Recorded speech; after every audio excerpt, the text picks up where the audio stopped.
অনুরাধা লিখেছেন শরৎচন্দ্র চট্টোপাধ্যায়। 4 এ বাড়িতে আসিয়া একটা পুরাতন আরামকেদারা জোগাড় হইয়াছিল। বিকালের দিকে তাহারি 2 হাতলে পা ছড়াইয়া দিয়া বিজয় চোখ বুজিয়া চুরুট টানিতেছিল। কানে গেল, বাবু মশাই। চোখ মেলিয়া দেখিল অনতি দূরে দাঁড়াইয়া এক বৃদ্ধ ভদ্রলোক তাহাকে সসম্মানে সম্বোধন করিতেছে। বিজয় উঠিয়া বসিল। ভদ্রলোকের বয়স 60-এর উপর গিয়াছে, কিন্তু দিব্য গোলগাল, বেটেখাটো ও শক্ত সমর্থ দেহ। গোঁফ পাকিয়া সাদা হইয়াছে, কিন্তু মাথায় প্রশস্ত টাকের আশেপাশের চুলগুলি ভ্রমর কৃষ্ণ। সম্মুখের গোটা কয়েক ছাড়া দাঁতগুলি প্রায় সমস্তই বিদ্যমান। গায়ে তসরের কোট, গরদের চাদর, পায়ে চীনাবাড়ির বার্নিশ করা জুতা, ঘড়ির সোনার চেন হইতে সোনা বাঁধানো বাঘের নখ চুলিতেছে। পল্লী অঞ্চলে ভদ্রলোকটিকে অবস্থাপন্ন বলিয়াই মনে হয়। পাশে একটা ভাঙা টুলের উপর বিজয়ের চুরুটের সাজ সরঞ্জাম থাকিত। সরাইয়া লইয়া তাহাতে বসিতে দিল। ভদ্রলোক বসিয়া বলিলেন, নমস্কার বাবু। বিজয় কহিল, নমস্কার। আগন্তুক বলিলেন, আপনারা গ্রামের জমিদার। মহাশয়ের পিতা ঠাকুর হচ্ছে কৃতি ব্যক্তি, লক্ষপতি। নাম করলে সুপ্রভাত হয়। আপনি তারই সুসন্তান। স্ত্রীলোকটিকে দয়া না করলে সে যে ভেসে যায়। কে স্ত্রীলোক? কত টাকা বাকি? ভদ্রলোক বলিলেন, টাকার ব্যাপার নয়। স্ত্রীলোকটি হচ্ছেন ঈশ্বর অমর চাটুর্যের কন্যা, প্রাতঃস্মরণীয় ব্যক্তি, গগন চাটুর্যের বৈমাত্র ভগিনী। এ তার পৈতৃক গৃহ। সে থাকবে না, চলে যাবে। তার ব্যবস্থাও হয়েছে, কিন্তু আপনি যে তারে ঘাড়ে ধরে তাড়িয়ে দিচ্ছেন, এ কি মশাইয়ের কর্তব্য? এই অশিক্ষিত বৃদ্ধের প্রতি ক্রোধ করা চলে না, বিজয় মনে মনে বুঝিল, কিন্তু কথা বলার ধরনে জ্বলিয়া গেল। কহিল, আমার কর্তব্য আমি বুঝব, কিন্তু আপনি কে যে তার হয়ে ওকালতি করতে এসেছেন? বৃদ্ধ বলিলেন, আমার নাম ত্রিলোচন গাঙ্গুলি। পাশের গ্রাম মসজিদপুরে বাড়ি, সবাই চেনে। আপনার বাপ মায়ের আশীর্বাদে আমার কাছে গিয়ে হাত পাততে হয় না, এমন লোক এদিকে কম।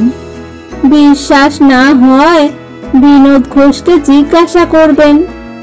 বিজয় কহিল, আমার হাত পাতবার দরকার হলে মশাইয়ের খোঁজ নেব, কিন্তু যার ওকালতি করতে এসেছেন তার আপনি কে জানতে পারি কি? ভদ্রলোক রসিকতার ছলে ঈষৎ হাস্য করিয়া বলিলেন, কুটুম্ব। বসেকের এই কটা দিন বাদে আমি ওকে বিবাহ করব। বিজয় চকিত হইয়া কহিল, আপনি বিবাহ করবেন অনুরাধাকে? আগে হ্যাঁ, আমার স্থির সংকল্প।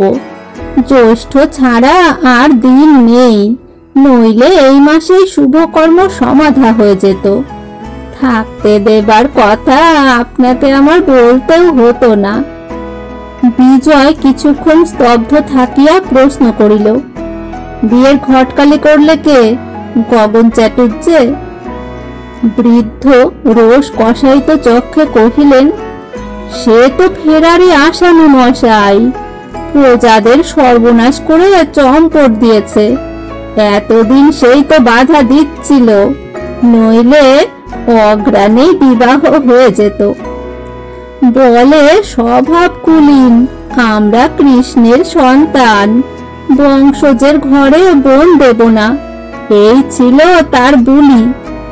এখন সে গুণর রইল কোথায়? বংশজের ঘরে যেচে আসতে হলো যে। এখনকার দিনে কুল কে খোঁজে মশাই? টাকায় কুল, টাকায় মান, টাকাই সব, বলুন ঠিক কিনা? বিজয় বলিল, হ্যাঁ ঠিক।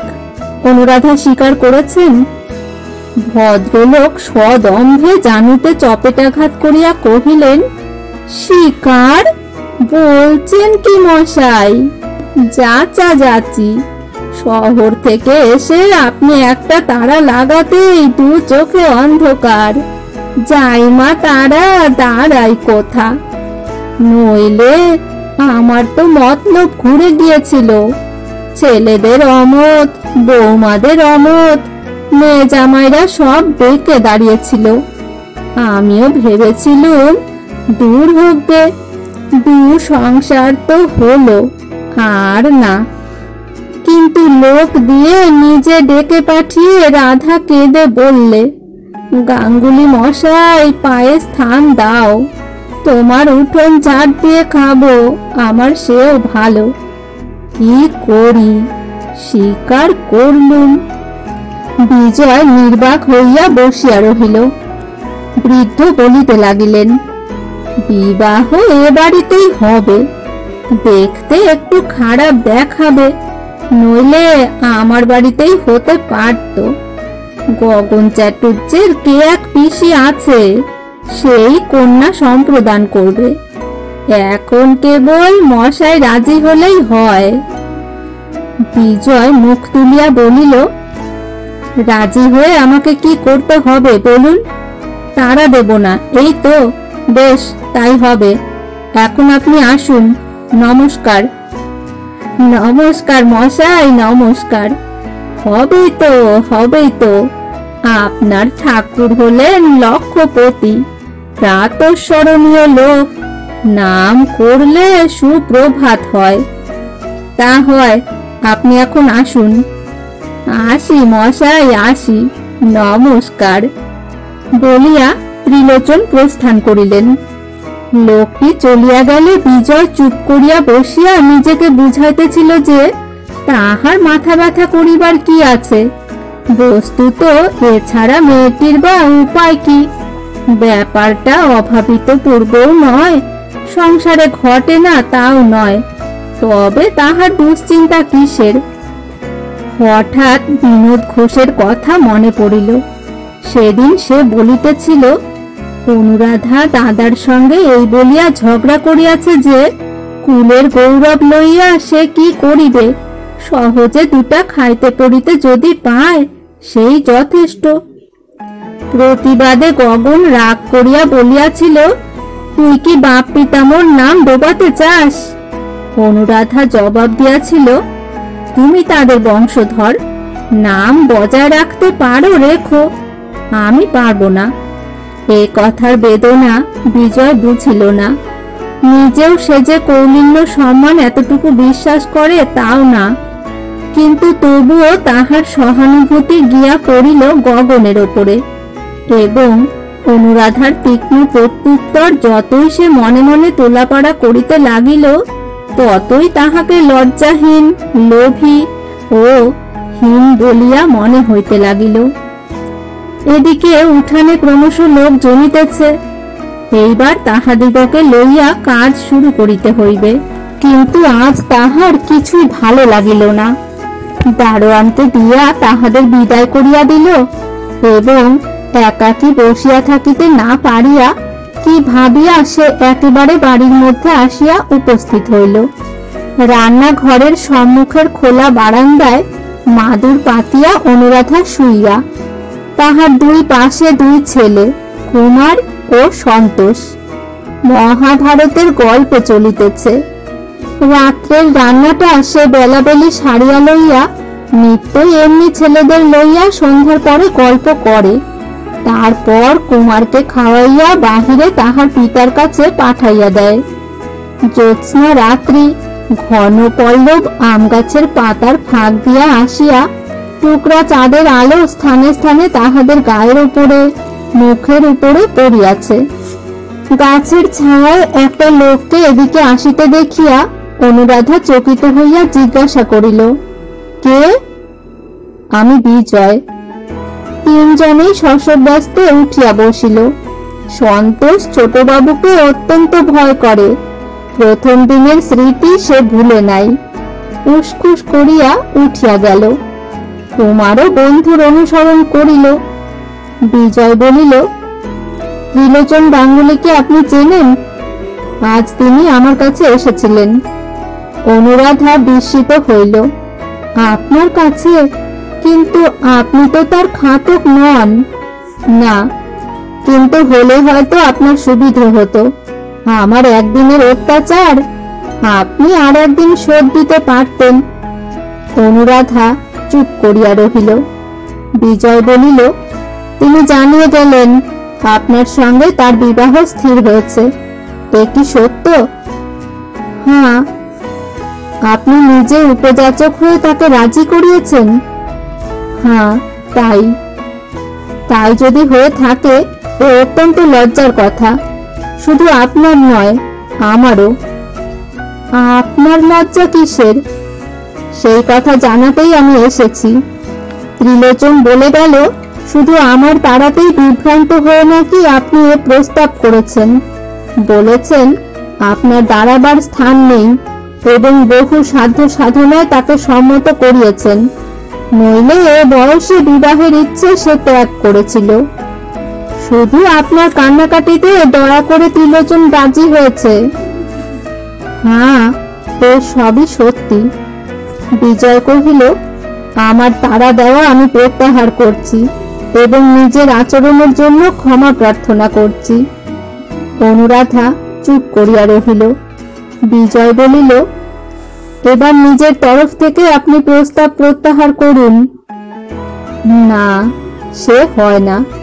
আমি কথা দিয়েছি, সবাই শুনেছে, লোকে তাকে উপহাস করবে। এতে করবে না, বরঞ্চ ঢের বেশি করবে। তার উপযুক্ত ছেলে মেয়েদের সঙ্গে বিবাদ বাঁধবে। তাদের সংসারে একটা বিশৃঙ্খলার সৃষ্টি হবে। আপনার নিজের অশান্তির সীমা থাকবে না। এসব কথা কি ভেবে দেখেননি? অনুরাধা মৃদু কণ্ঠে বলিল, দেখেছি। আমার বিশ্বাস এসব কিছুই হবে না। শুনিয়া বিজয় অবাক হইয়া গেল। কহিল, সে বৃদ্ধ কটা দিন বাঁচবে আশা করেন? অনুরাধা বলিল, স্বামীর পরমায়ু সংসারে সকল স্ত্রী বেশি আশা করে। এমনও হতে পারে হাতের নোয়া নিয়ে আমি আগে চলে যাব। বিজয় এ কথার উত্তর খুঁজিয়া পাইল না। স্তব্ধ ভাবে দাঁড়াইয়া রহিল। কিছুক্ষণ এমনি নীরবে কাটিলে অনুরাধা বিনীত স্বরে কহিল, আপনি আমাকে চলে যেতে হুকুম করেছেন সত্যি, কিন্তু কোনোদিন তার উল্লেখ পর্যন্ত করেননি। দয়ার যোগ্য নই, তবু যথেষ্ট দয়া করেছেন। মনে মনে আমি যে কত কৃতজ্ঞ তা জানাতে পারিনি। বিজয়ের কাছে উত্তর না পাইয়া সে বলিতে লাগিল, ভগবান জানেন আপনার বিরুদ্ধে কারো কাছে আমি একটা কথাও বলিনি। বললে আমার অন্যায় হতো, আমার মিছে কথা হতো। গাঙ্গুলি মশাই যদি কিছু বলে থাকেন সে তার নিজের কথা, আমার নয়। তবু তার হয়ে আমি ক্ষমা প্রার্থনা করি। বিজয় জিজ্ঞাসা করিল, আপনাদের কবে বিয়ে? 13ই জ্যৈষ্ঠ? তাহলে প্রায় মাসখানেক বাকি রইল না? হ্যাঁ, তাই। এর আর পরিবর্তন নেই বোধ করি। বোধ হয় নেই, অন্তত সেই ভরসায় তিনি দিয়ে গেছেন।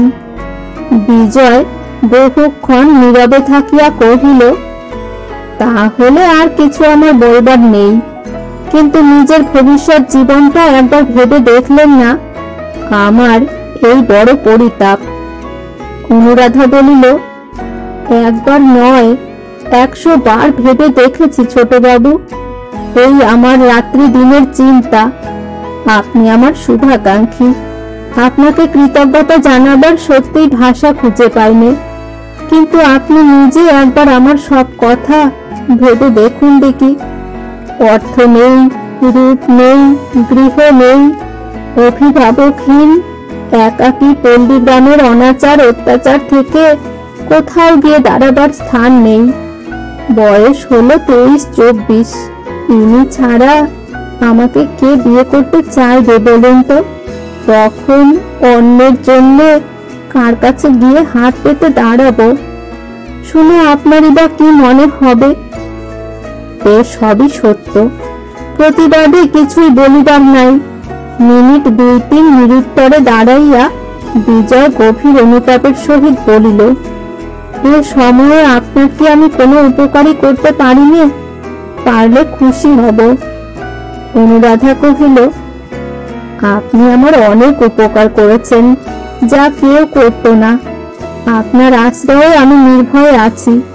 ছেলে দুটি আমার চন্দ্রসূর্যি, এই আমার ঢের। আপনার কাছে প্রার্থনা, শুধু মনে মনে আর আমাকে আমার দাদার দোষের ভাগী করে রাখবেন না।